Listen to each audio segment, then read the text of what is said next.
Donc là, tout simplement, on a fait la reconstitution d'un accident entre une voiture et une trottinette. Une trottinette, vous voyez, sur laquelle on a positionné un mannequin qui fait un peu plus de 50 kg. Et on a fait tout simplement un refus de priorité, c'est-à-dire que la trottinette, la personne qui est sur la trottinette a grillé un feu ou une priorité. Je roulais à 50 km/h, je le vois au dernier moment, je freine et je le percute.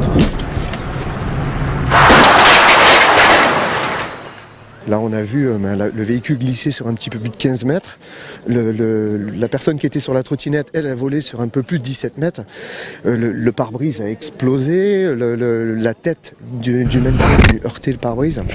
Le choc est extrêmement violent et pourtant ce n'est qu'un petit choc en ville à 50. Donc on se laisse imaginer à des vitesses supérieures et surtout on imagine ce que ça donne si on se retrouve sur une trottinette sans protection, etc. Il y a des conseils très simples à mettre en œuvre pour mieux profiter de sa trottinette, pour être circuler en sécurité. Le premier, c'est de se protéger, avoir un casque homologué, des gants. Le deuxième, c'est d'être visible, c'est-à-dire porter des vêtements de couleur, un gilet rétro-réfléchissant pour être vu, pour qu'on puisse anticiper vos déplacements.